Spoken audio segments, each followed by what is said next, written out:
Welcome to the Dental 18 podcast. I'm your host, Kiera Dent, and I had this crazy idea that maybe I could combine a doctor and a team member's perspective because let's face it, dentistry can be a challenging profession with those two perspectives. I've been a dental assistant, treatment coordinator, scheduler, biller, office manager, regional manager, practice owner, and I have a team of traveling consultants where we have traveled to over 165 different offices coaching teams. Yep, we don't just understand you, we are you. Our mission is to positively impact the world of dental, and I believe that this podcast is the greatest way I can help elevate teams, grow VIP experiences, reduce stress, and create A-teams. Welcome to the Dental 18 podcast. Hello, Dental 18 listeners. This is Kiera, and oh my gosh, today's a magic day. Like, I feel I'm speaking to a celebrity.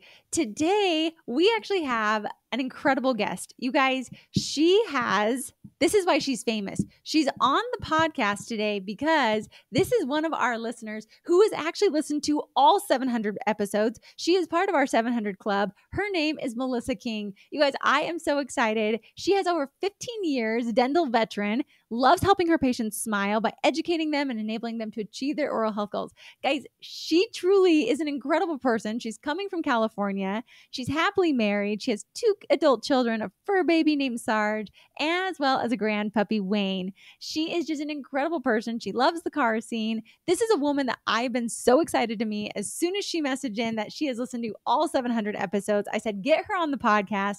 I want to meet this woman behind the scenes. So Melissa, welcome to the Dental 18 podcast. I'm so happy you're here. Thank you. I feel so honored to be here. I just love your podcast. I love all of you. I'm just, your energy, your vibe just makes me happy. Every time I listen to you guys, I smile. Or I see you on Instagram, it just makes me smile because it's nice to have a group of people out there that's willing to give all this useful information and for free. I mean, I know that sounds silly, but it's just, it makes my day every day. Oh, Melissa, I appreciate that so much because the podcast is created for people like you. That's why I was like, we're doing a behind the scenes. We're bringing in a real life podcast listener because this is what makes me happy. This is what makes me smile is to meet the people, to find the people who have been listening. You probably feel like you know me way more than I know you. We've gone on several journeys, I'm sure, together. But I think that brief intro, tell a little bit about your dental journey. Who is Melissa King behind the scenes? I just want to know some random things about you. So tell us your dental journey and then you got car scene.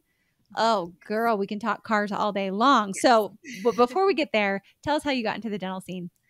Well, I started off when I was in college as a file clerk at a dental office, and it was actually the dental office that I was going to. And then I worked my way up into a front office supervisor position. And so I would have stayed there forever, but I ended up moving. Mm-hmm. And I took some time off and worked because of my kiddos. I stayed home, basically. I worked for the school district, so I could take care of them. And then when the timing was right, I started back in dental. And of course, things have changed since then. I mean, we were still using regular x-rays where we had to develop them. And now everything is digital, paperless. And I have grown a lot and learned a lot too. And so then I was front office, a hygiene scheduler, treatment coordinator. I did AR, which I love AR because it's to me, it's a puzzle and it's helping our patients. Because, money is a priority for patients. And that's how you win their trust, is making sure that you honor what you say to them.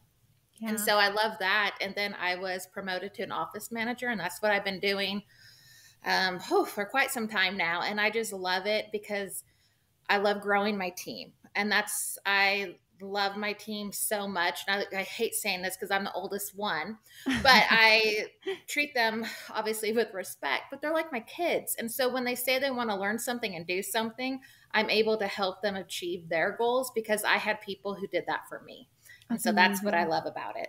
That's amazing, Melissa. And talk about as I was listening to your bio, I feel like that's very similar. You and I feel like I'm listening to my reflection, and to hear someone go through a similar journey is just beautiful. And I think as we become, let's just say, more seasoned in dentistry, that there really becomes this joy of passing that knowledge and seeing other people grow and evolve and become. So That's amazing. So I definitely I have like a ton of questions. Like I said, I feel like I'm meeting a celebrity. 700 episodes. We've gone around like the sun together. So tell me, how do you even listen to the podcast? Like, I'm always intrigued by people. Like, is this on your like daily drive? Is it while you walk your dog? Like, tell me kind of how do you podcast is what I maybe that's what we should put as a reel, guys. So Alex, Eve, all of you listening, how do you podcast? Like, I'm so curious how people podcast. So I have a short commute now to work, so I really don't have time to podcast, so to speak. Mm-hmm. But I do it while I walk the dog, or when I'm getting ready in the morning, and I just need some, like feel good, because I could listen to my music. That's great, but what is it going to get me? I want to have something that's going to give me like driven for the day. I want to be pumped up, and that's what I love about you guys is I'm pumped up. Like my favorite episode, 719 all the way, the sprinkles one. Like I have listened to that multiple times. I didn't know you could actually like save it like a bookmark. Yep. I didn't know that. So, but that's how I do it, because it gets me like thinking about like on my way to work, like I'm like, well, you know what I could do? That's a great tip. Or like I could use that. Or one of my colleagues or my fellow peers that need help, I'm like, you know what? I just listened to this episode. I can, send it to someone. So it's just finding the time, just do it. I mean, we have 20 minutes. Your podcasts are very time friendly. So you have 20 minutes while you're making dinner, put it on. Yeah. Gosh, that's helpful to know, because I think it's interesting being the podcaster. I don't listen to as many podcasts, and people think I'm crazy for that. And I'm like, no. I need a little bit of a shut off time. I listen to a lot of audible books. There we go. But podcasting, and I've often wondered, but I love that you said that of like, why not? Why not inspire my day? And it's crazy because I do actually have a ritual every time before I go into an office or before I speak.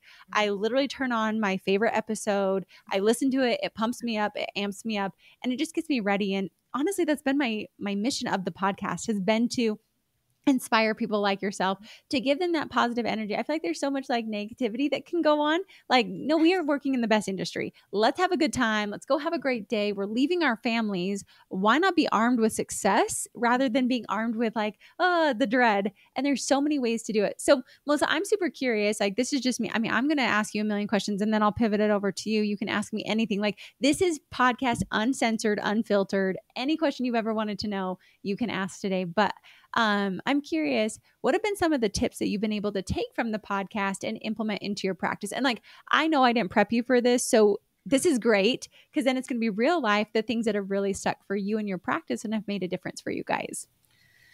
Well, your podcast helps me like refresh things. So some of these things I've heard throughout my years, but we forget. As much as I would like to say that I can remember everything, I can't. Right. But the ones that like really stuck out recently is I was preparing for my 2024 reviews. Like, I like to have my calendar set up. I'm that person.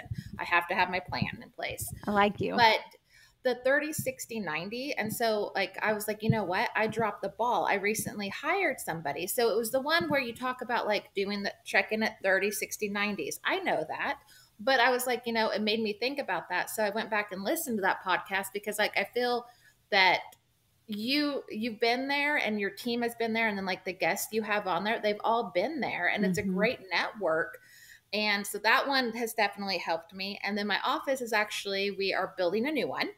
And we're going from 7 ops to 15.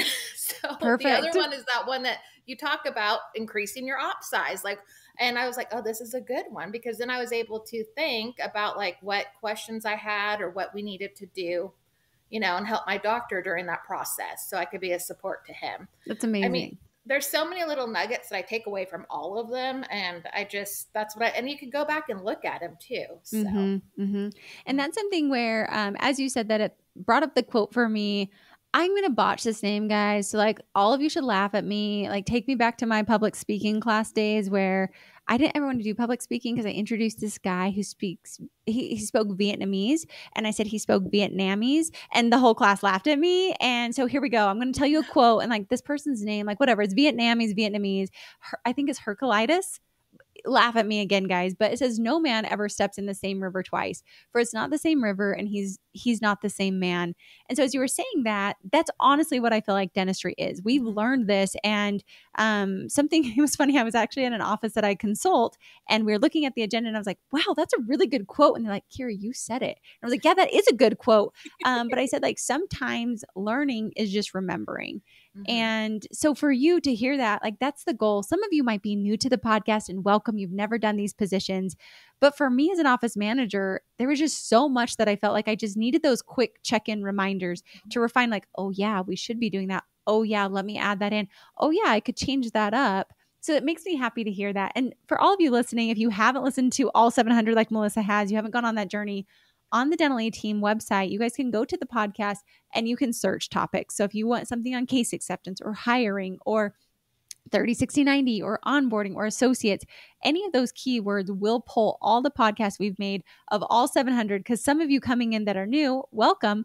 I would feel very daunting to look back at 700 episodes and say, oh my gosh, like that's a lot, but not to miss the gold that's in there. Just go quickly search it and you can find it. So, okay, Melissa, I've asked you so many questions and I'm truly just honored. Like, I just want to say thank you for making the podcast something that has value, that has meaning to someone in their life, and to spend your time. I believe time is the most valuable, precious commodity we can ever gift. And so for you to gift your time is beyond humbling for me and something I'm so thankful for. So thank you.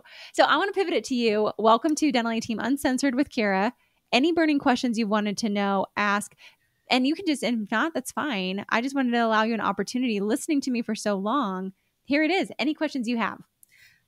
Well, one that I wonder about is like, because you talk about you're so vulnerable when you talk about yourself and like how you started, but how did you handle being scared, like taking that leap? I know that we're supposed to fail forward, but I think that's one thing that as like anybody from where they're dental assistant to doctors, like always going to that next level. It's so scary to make that jump. How did you do it? Like what made you motivated?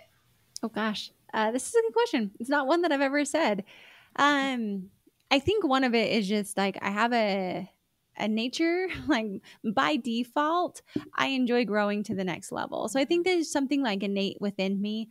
I grew up with an older brother who is 4 years older than me, and he's just like naturally gifted to be brilliant. And that was not my natural gift. I really had to work hard, but I was so determined, even though he was 4 years older than me, to be just as good as him, to be just as smart as him. I was a freshman in high school. He was a senior in high school. My brother was valedictorian. And literally because of that, I set the goal to be valedictorian. Like, and I'm not book smart. I remember one day I even asked him, I'm like, Evan, I need some help on this. He's like, hold on, let me go take a nap and I'll be able to figure it out. He woke up and like the answer was for him. And I was like, I've spent hours. So I think by default, I have a more competitive nature. But realistically, I think it comes down to just like, you don't wake up motivated. You don't wake up without that fear. I think realizing that fear is normal. Like I'm terrified. I have a decision to make literally right after this podcast. I'm scared out of my mind, but just because I'm scared doesn't mean don't do it. And so I think my little sister told me, she's like, it's 10 seconds of courage for a lifetime of habit. Like usually it's just that 10 seconds of courage that we need, and realizing it's only 10 seconds. Like that's pretty short to move forward. But then I really do think it's a muscle too. So things that you can do to train yourself, like I did not want to run a marathon. And I was like, okay, that's like one thing I don't want to do. So I'm going to go do it. I didn't want to, I was super shy about numbers. And so I'm like, I'm going to go put myself in that environment to force myself in a conference, pay a lot of money. So I would force myself to do it. So I think it's more, maybe it's like inflicting pain. I don't know, but it's just like, just realizing that that's normal. But then I think conditioning your fear monitor, like we're all going to have it. That's natural. And like, I appreciate that fear in my life because it's blessed me, but I'm not going to let that fear hold me back from where I want to go. So I think knowing where I want to go long term, and then also really conditioning against it is like, I'm scared I'm going to go to a conference next week. Like literally talking about my hands are sweating and they want us to walk on hot coals. Why am I going to this? Because I know it's going to break another fear piece in me. And like, I'm scared out of my mind. I'll probably throw up. Like I'm terrified to go do it, but that doesn't mean I'm not going to go forward and do it. And I think when you I guess like another piece, if I go back, I had a coach really instill in me of integrity. And if I say I'm going to do this for myself, like other people, it's great. But internally, if I say I'm going to work out 3 times this week, like I show up for myself and I don't break that. So there can be fear there, but if I've committed to myself, I know there's no breaking that commitment. And so I don't know if any of those pieces resonate, but that's how I get through. But like, just know it's there. Like I'm terrified. I'm like, whew, Melissa, can this podcast last a little longer? Because I'm terrified of what I got to go do after. Oh no. Like, it's going to be great, but I'm going to be scared of it. Mm-hmm. I think it's just realizing like fear holds us back from what we ultimately want to have. Fear is a part of it, just like salt and pepper are part of a recipe. But I get to determine, is that the main piece of the recipe, or is that a sprinkling to motivate me to move forward and train myself that no matter what, if I say I'm doing this, I execute and move forward. That's wonderful. I like the whole 10 seconds of fear. It's so true though, because it goes away. It does. Mm-hmm. There was another person, a client told me, he said, I do 3, 2, 1, go. And you train yourself that when you say 3, 2, 1, go, I'm not perfect at this. Sometimes I lay in bed and I'm like, 3, 2. Like I definitely draw that out. So I need to work on that. But this worked really well for a client. It was 3, 2, 1, go. And then you just execute through it. But just realize like it's totally normal. But I'm committed to not being normal. I don't want to live a normal life. I want to live an extraordinary life. And I can't get there without having that like salt and pepper of fear in my life to get to the extraordinary levels. No, it's so true. Yeah. Cool. Any other questions, Melissa? That was really my only one because again, I admire you and where like how you started and even your team members, how you brought them on. It's a really great backstory basically. Cause I listened to all 700. So I know I act like I'm part of your circle, but you are, even though I don't know everyone's names. I just want to put this out there. It's interesting because I'm podcasting with someone who's been on the other side listening. And it's really beautiful right now, Melissa, because when I record these, I'm thinking of you. Like I can't see you and I don't physically know what you look like, but this podcast is built for you, for that person. Like you are in my inner circle. When you listen to all these, you are in my inner circle. You're in that group with me. That's why I call it the Dental 18 Podcast family. Not everyone gets to be family, but those who like come along the journey with me. And that means we're birds of the same feather. We flock together. We jive together. We think the same things. We want to grow. Otherwise, my podcast isn't for you. Like you won't listen. But those who want to be here, just so you know, you are in the inner circle. And this podcast really is made specifically for you. I love it. Beautiful. Well, Melissa, I always want to learn because I believe that the podcast is here to teach and to elevate. And I'm sure you, with all your experience, really have done some amazing things. So I'm curious, like, what's 1 or 2 tips that you feel our practice does really, really well? I know you sent some to me. I don't want to pick them. I really want you to just shine because, again, the way I learn most of these tips are from offices like you, from coaching offices, from doing it ourselves. So I'm going to put you on the spotlight today. Melissa King, what are some of the things that your practice does really well? And this is a brag sesh. And ladies and gents, if you can't brag about your office, you're doing it wrong because there are some things you do really, really well. So brag sesh it up for me. What are some things you guys do well? Well, in the past 2 years, we've had a 33% growth, Nice. production and collections. So that's huge. The fact that you know your numbers is what I'm most impressed by. Dang, girl, good job. Yes. Well, I feel that numbers tell a story. And I think it's really important to educate your team on why numbers are important because numbers, again, tell a story, but it's about our patient care because it's not always about the numbers. It's about taking care of our patients and then the numbers will come. And I think that's where I take pride with my team. We're all about our patients. We put our patients first because without them, we wouldn't be here. And that's one thing that I think has really helped. And we've increased our new patients. Like things are going really well. That's why we're able to expand. We're literally doubling our size. And so it's very exciting. Our doctor even took us to Cancun in September to celebrate. So that was huge. I know we were, yes, but it's just having that open communication. So we have monthly team meetings, we have monthly department meetings and setting goals and the reason behind it. And just being there for your team. That's like my number one. I'm very team focused. They call me Mama Mel at work.